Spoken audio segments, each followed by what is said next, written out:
So, good morning everyone. Welcome to Cake Skim. And today we are going to revise Group 2 elements in rapid succession to the Group 1 elements we revised a couple days ago. And this document I will link in the description. And hence, without further ado, let's begin our revision. So, first of all, let's familiar how do you say it, familiarize ourselves with the group 2 elements, which are beryllium, magnesium, calcium, strontium and barium. Now we also call these the alkaline earth metals because they're basically alkaline. You have to connect it to base, and the bases which are formed by these elements, like with hydroxide ion attached to them, that is basic, very strongly basic in fact, but less basic than group 1. And the earth part is there because their oxides are found in the earth's crust. Now beryllium is not called an alkaline earth metal because its hydroxide is amphoteric and covalent compared to the others, which have basic and ionic oxides. Following from this point, most of them from predominantly ionic compounds, exception beryllium again, and their compounds are less ionic than group 1, and the compounds of beryllium get easily hydrolyzed because they are covalent.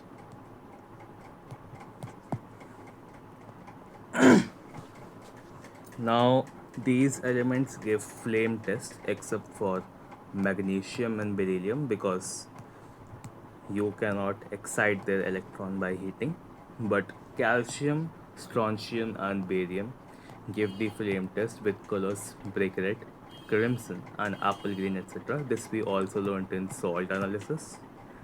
And remember the name of how we estimate the elements using the flame test, which is used like it is estimated using flame photometry.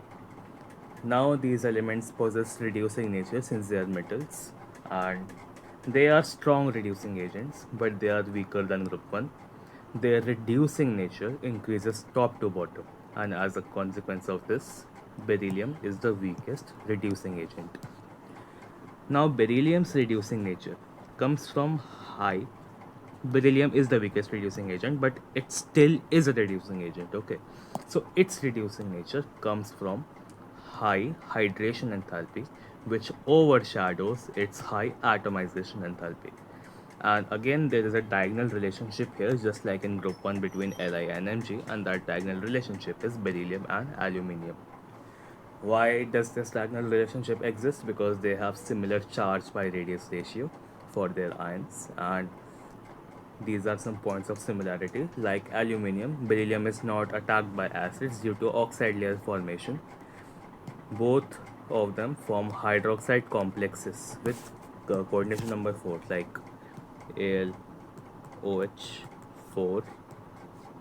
minus and BeOH4 2 minus. Okay, so coordination number 4, as you can see, and these are formed when you bombard the elements with excess of alkali like OH minus ions. Okay, so you can say excess sodium hydroxide. Now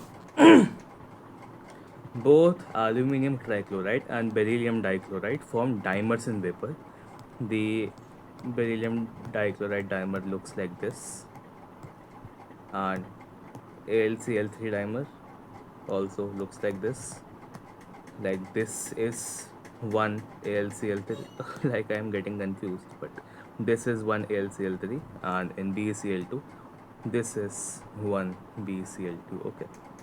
Both of them are soluble in organic solvents due to being covalent. They are strong Lewis acids, and they are used for Friedel-Crafts as catalyst. Like this is an organic reaction, you will study this. They both have strong tendency to form complexes like we saw here. Okay. Now, now that we have learned the elements and important points, I think we are set to move on with the rest of the chapter. So let's mark this as done. Now, let's learn about trends and physical properties of the group 2 elements.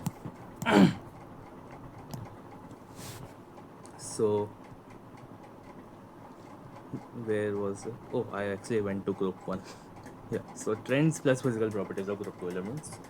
The ionization enthalpy is lowest at barium, otherwise it decreases down the group.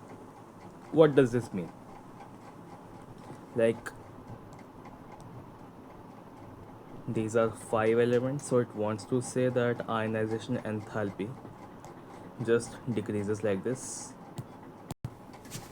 and that their ionization enthalpy is greater than group 1 elements. And this is an interesting fact that the second, since their first ionization energy is greater than that of group 1, their second ionization energy is less than the second of group 1. Now, why is that? Because you have to deep dive into electronic configurations. Let's say this is a sample group 1 element, and this is the inner shell, like ignore the inner electrons, and this is the outer shell. And if we talk about a group 2 element, it will have 2 electrons in the outermost shell, which are both s electrons. So if you remove one electron from this, let's say this is gone, so this is a noble gas core, and since it is extremely stable, it is difficult to remove another electron, which explains the high ionization and second high ionization energy of group 1. But here, if you remove one, there is still another to be removed, and this is not a noble gas core, and hence the second ionization energy of group 2 is less than that of group 1. Now, the uh, hydration energy magnitude decreases down the group, but its magnitude is greater than that of G1, which means these give out more energy as compared to group 1 elements when they are hydrated. And as I said, they are more violently hydrated. This compound exists dichloride with a metal which is either magnesium or calcium, like both calcium and magnesium chloride can be hydrated up to 6 waters of crystallization. This is the order of melting point, and this is basically the group order only. Like, also there is a sixth element which is radium, but we are not counting that because it hasn't been studied that much, but here it's mentioned for some reason, so let's just do it.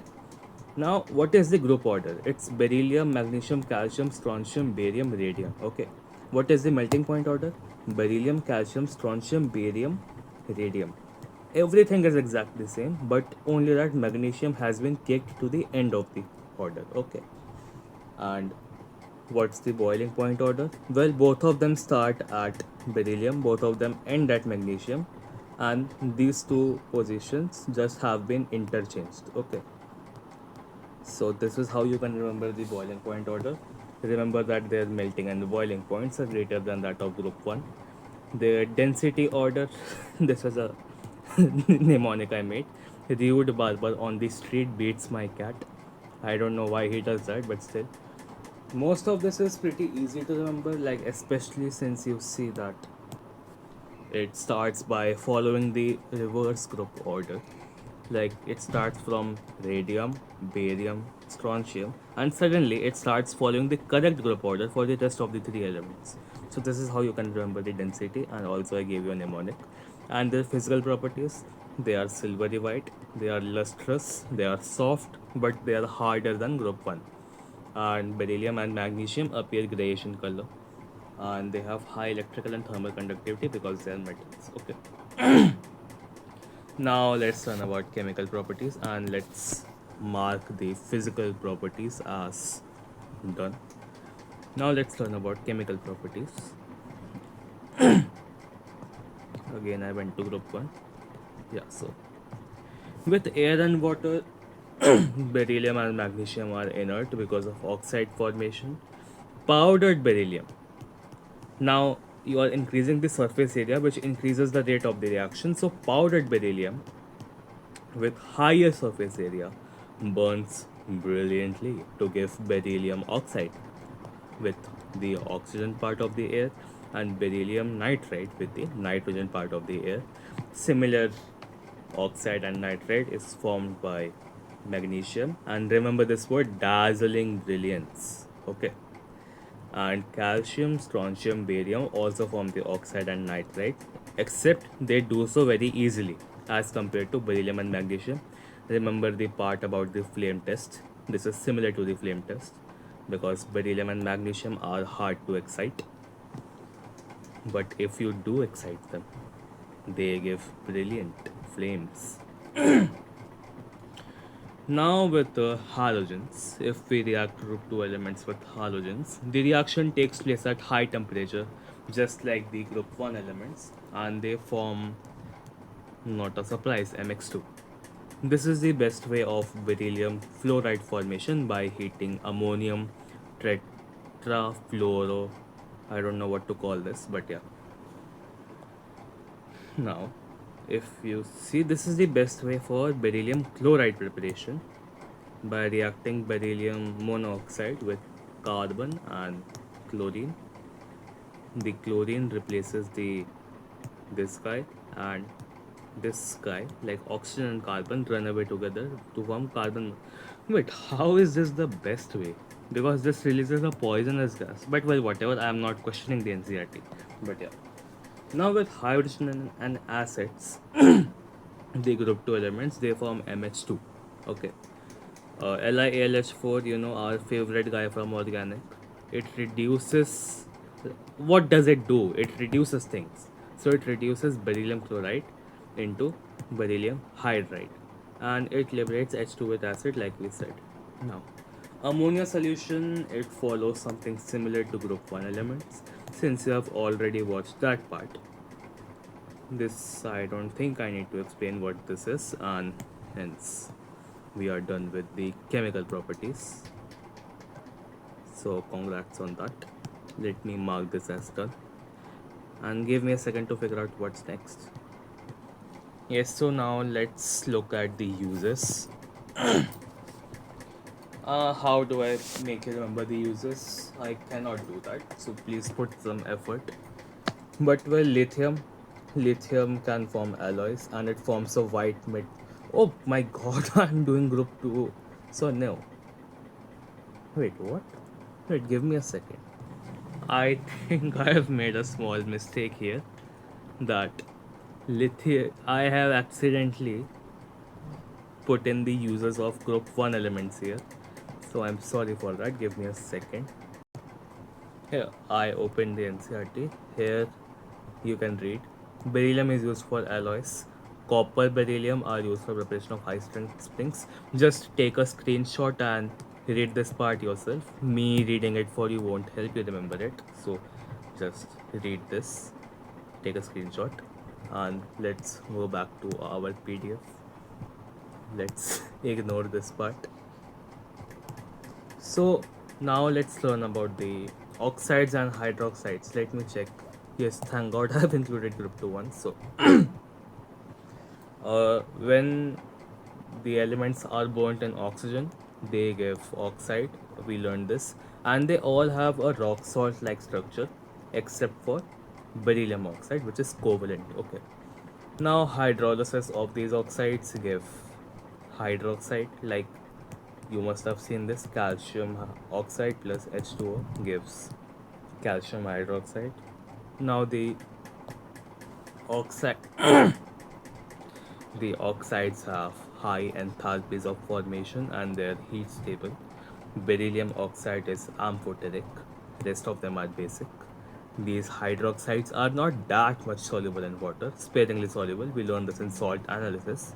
And their solubility, stability, and basicity increase from magnesium to barium. This implies that barium hydroxide is more basic than magnesium hydroxide. Okay. Now, they are less basic and less stable than group 1 hydroxides, which should not be a surprise. And here's a proof of beryllium hydroxide being amphoteric. Okay. It reacts with both acids and alkalis. So now we are done with the oxides part. Let's learn about halides. Where's halides? Yeah. So except for beryllium, all of them are ionic. Like we told you that beryllium can form covalent compounds. And beryllium halides are covalent and soluble in organic solvent. Now tendency to form halide hydrates decreases down to group. What does this mean? This means that see, magnesium chloride has 8 waters of crystallization or 6.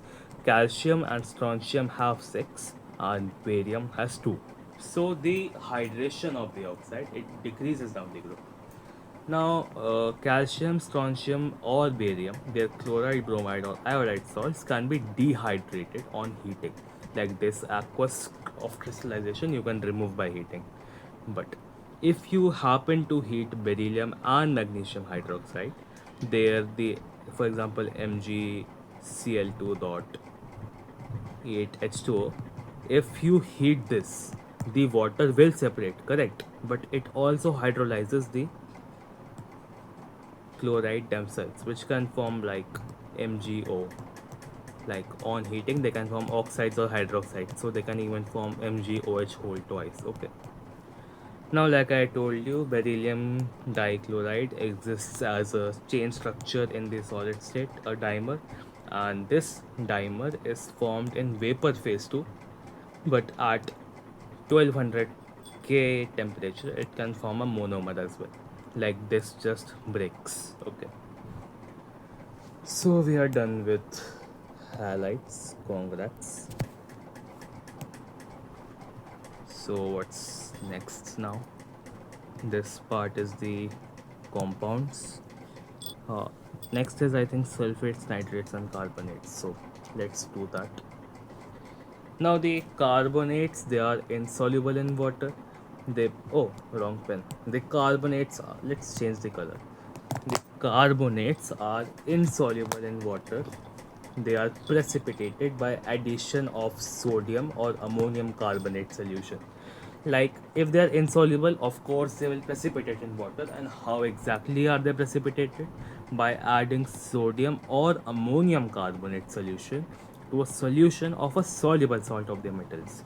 Like in water, there is a soluble salt of the metal suspended like this, and when you add, say, Na2CO3, a displacement reaction takes place and MCO3 is formed, where M is a group 2 element, and since this is insoluble, it precipitates in the solution. Okay. Now this solution, like, what is sol what is sol but I think I mean solubility. They are all insoluble. They're all insoluble, but the solubility decreases down the group. Okay. So this would mean that barium carbonate is less soluble than magnesium carbonate in water, and well, beryllium carbonate is unstable and it is stored in CO2 to keep the equilibrium left. Like basically, it is LCP, Le Chatelier's principle. Like this can break into this. But if we keep adding CO2 to this part, the equilibrium shifts less left. Okay, so this is how it's done. And as I told you, that the thermal stability increases down the group. Okay, and since the stability increases, the solubility decreases. Not a very general point, but it makes sense if you think about it. Now, if we talk about sulfates, the sulfates are white solids like MSO4. They are stable to heat just like the carbonates. Beryllium and magnesium, these strong guys, they are readily soluble in water. Like their sulfate is readily soluble in water because they both have greater delta hydration, which overcomes the lattice energy factor, and their solubility decreases from calcium to barium. Now these are infinitely soluble, and the rest of the solubility decreases from calcium to barium. Okay. So here again solubility decreases down the group. And if we talk about nitrates finally, how they are made?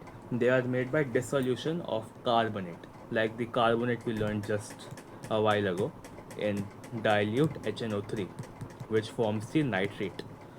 Magnesium nitrate has 6 waters of crystallization. Barium nitrate has none. This also shows that their hydration energy decreases down the group since the hydration gets weaker. And if you heat a metal nitrate, sorry, nitrate, if you heat a metal nitrate, it decomposes to form metals oxide plus NO2 plus O2. Okay. So we are done with sulfates, nitrates, and carbonates. So let's quickly look at the compounds. I'm going to rush through this part because there isn't much I can do to help you remember it, but I'll slow down if I think it's necessary. So calcium sulfate, it has an important derivative which is plaster of Paris, which has half water of crystallization. I have seen that for the first time, and this is what we also call calcium sulfate hemihydrate, and hemi is half. Okay, this is called plaster of Paris, like the one we use in our homes. And how is it obtained? By heating gypsum.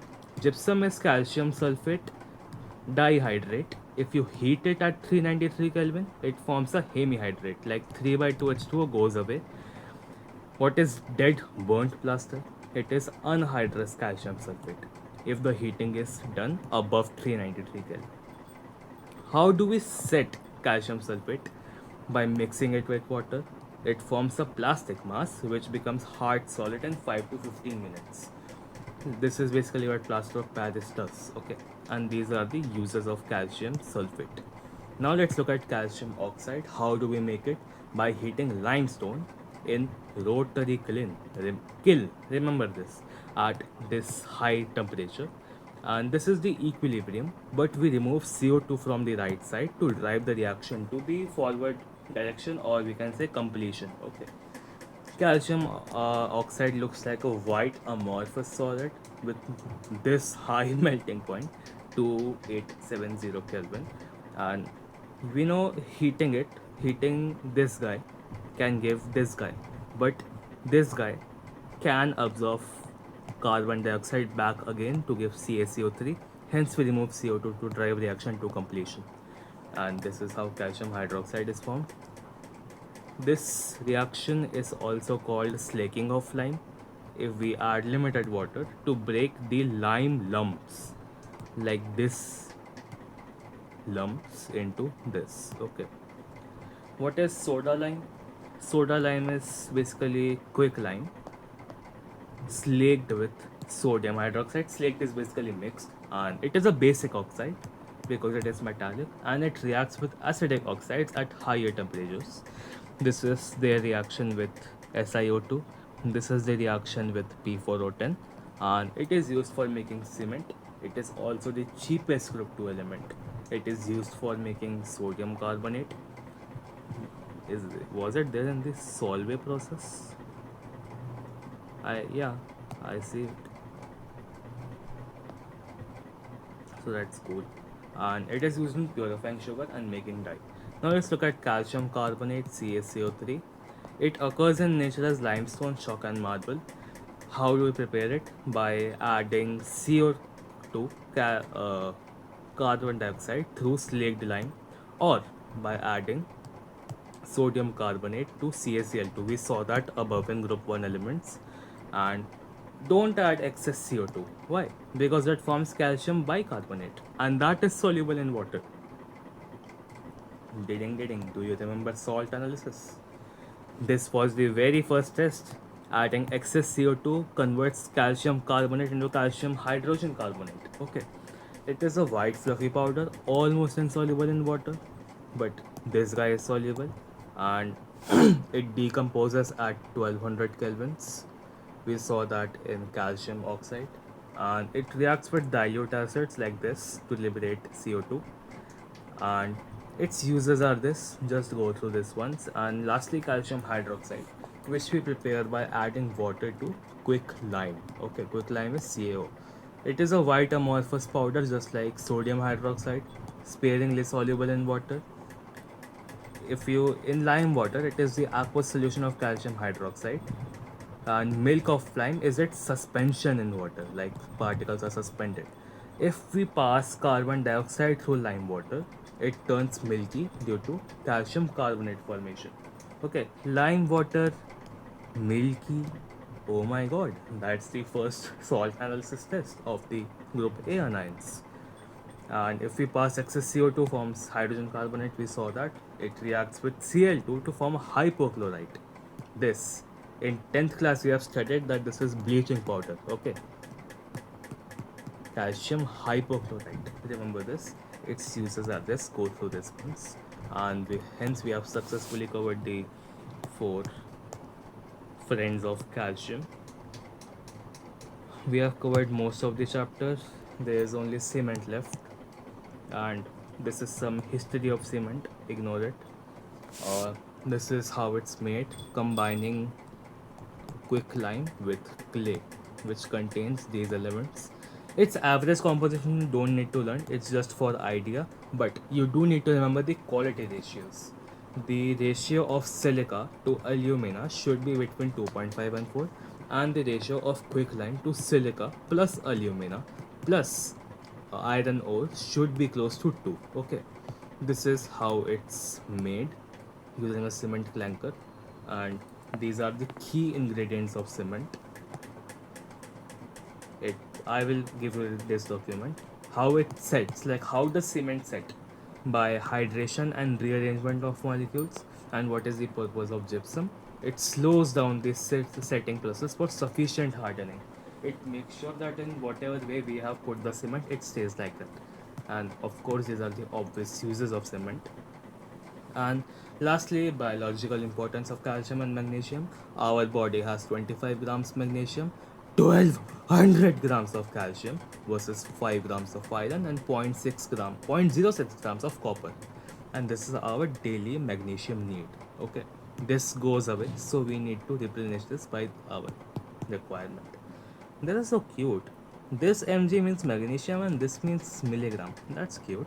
And lastly, magnesium is a cofactor for all adenosine triphosphate utilizing phosphate transfer enzymes. Chlorophyll contains magnesium. That went over my head and it will go over your head too. So make sure you try to understand this, and if you don't, leave it. It is very improbable they will ask something from this, but I am not taking my chances, and neither should you. And 99% of our calcium is in bones and teeth, should not be a surprise. And calcium functions, it helps in neuromuscular activity, interneuronal transmission, cell membrane integrity, blood coagulation, and the blood plasma has 100 milligrams per liter of calcium, which is regulated by calcitonin and parathyroid hormone, which is why take care of your throat, you idiots, because if you get thyroid, that can cause problems with calcium. And well, bone is dynamic. I don't know what that means, but 400 milligrams calcium a day is continuously dissolved and redeposited by the plasma. Like, this plasma just does funny things with the bones, takes away calcium, redeposits calcium. I don't know what it wants to do, but yeah, that is, we are done with biological importance of calcium and magnesium. And lastly, with love, let's end this video. I will be providing this sheet in the description and the pinned comment, so make sure you look at it once, because just listening to my voice isn't enough. And that's it. Thank you for attending this session.